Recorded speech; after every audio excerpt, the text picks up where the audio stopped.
नमस्कार छात्रों, स्वागत है आपका मेरे YouTube channel Datta reading point में। आज हम डिस्कस करेंगे क्लास 9th सामाजिक विज्ञान लोकतांत्रिक राजनीति चैप्टर नंबर 4 इलेक्ट्रल पॉलिटिक्स चुनावी राजनीति के MCQ क्वेश्चंस। चलिए शुरू करते हैं। ये आपके टर्म 2 के लिए हैं। पहला क्वेश्चन है, how many assembly seats are there in Haryana Vidhansabha assembly. Haryana Vidhansabha में कितनी सीटें हैं? तो ये हो जाएगा आपका option number A 90 seats. How many seats are there in Delhi assembly Vidhansabha. Delhi Vidhansabha क्षेत्र में कितनी सीटें हैं? तो ये हो जाएगा आपका 70 सीटें। For Lok Sabha election the country is divide into constituencies. Lok Sabha को भारत में कितने लोकसभा क्षेत्रों में बांटा गया है? तो ये आपका ऑप्शन हो जाएगा 543। मैक्सिमम सीटें जो होती हैं वो होती हैं आपकी 550 और मिनिमम सीटें होती है 545। इसमें से 2 सीटें जो होती हैं वो राष्ट्रपति अपनी मर्जी से एंग्लो इंडियन नॉमिनेट करता है। What's the minimum age required for getting voting rights in India. तो भारत में वोट डालने के लिए मिनिमम एज कितनी होनी चाहिए? तो ये होनी चाहिए आपकी 18 साल। Lok Sabha and state Vidhan Sabha are held after every 5 year, यानी कि लोकसभा और विधानसभा का चुनाव प्रत्येक 5 वर्ष बाद होता है। How many reserved Lok Sabha constituency are there in India. Lok Sabha में कितनी सीटें आरक्षित हैं? तो ये है आपकी option number C, schedule caste 79, schedule tribe 41। अनुसूचित जाति के लिए 79 और जनजाति के लिए 41 सीटों आरक्षित हैं लोकसभा में। What's the full form of EPIC।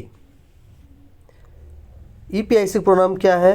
तो ये है इलेक्शन फोटो आइडेंटिटी कार्ड, यानी कि वोटर ID कार्ड, मतदाता पहचान पत्र। At present, what is the number of election commissioners in Election Commission of India? इस समय भारत में कितने मेंबर हैं इलेक्शन कमीशन में? तो ये हो जाएगा आपका 3। Who decide election date in India? Bharat में चुनाव की तारीख कौन डिसाइड करता है? तो ये करता है ऑप्शन नंबर डी, चुनाव आयोग, election commission. What's the full form of MLA। MLA का पूरा नाम क्या है?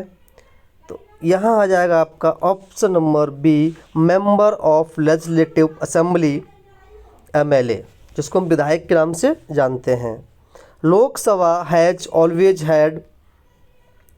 लोकसभा में हमेशा लेस देन 10% वुमेन मेंबर, हमेशा 10% से कम मेंबर होते हैं। लोकसभा जी भाई कुछ रिपीट हुआ है। In India each constituency has रफली द। तो यहाँ तो आपका हो जाएगा सेम पॉपुलेशन। नेक्स्ट है, how much money was spent in conducting 2004 Lok Sabha elections. कितना पैसा लगभग खर्च हुआ 2004 में? तो ये आपका सही जो आंसर होगा वो आपका हो जाएगा option number D, about 1300 crore rupees. Next है, according to election law in India what is the current limit of election expense bye a candidate of party in the constituency for a Lok Sabha election. भारतीय कानून के अनुसार यहाँ पर एक candidate कितना पैसा खर्च सकता है अपनी लोकसभा इलेक्शन के लिए? तो यहाँ जो लिमिट है वो है आपका लगभग 25 लाख एक क्षेत्र से। Who appoints member of the election commission. Election commission के मेंबर कौन अपॉइंट करता है? तो बताया था आपको, ये प्रेसिडेंट यानी कि राष्ट्रपति। जितनी नियुक्ति भारत के अंदर होती हैं सब राष्ट्रपति द्वारा की जाती हैं, केवल 3 लोग को छोड़ करके, एक लोकसभा स्पीकर, एक CM और एक वाइस प्रेसिडेंट। इनको छोड़ करके सभी को अपॉइंट राष्ट्रपति के द्वारा ही किया जाता है लगभग। Who issues election manifesto. Manifesto कौन, चुनावी मैनिफेस्टो कौन इशू करता है? तो ये पॉलिटिकल पार्टियां जो होती हैं ये मैनिफेस्टो इशू करती है अपनी अपनी पार्टी के लिए। What is the term of Lok Sabha and Vidhan Sabha in India? तो यह हो जाएगा आपका 5 year. Which institutions conduct election in India? तो यह कौन कराता है इसको? ये election commission. What is the age when a citizen get voting rights? अभी आपको बताया था कि वोट डालने के लिए मिनिमम इसकी जो एज चाहिए होती है वो 18 ईयर चाहिए होती है।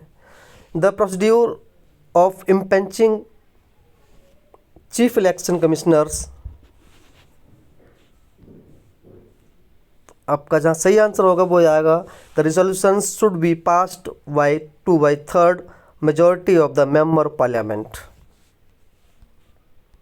Challenge before free and fair election is? क्या होता है?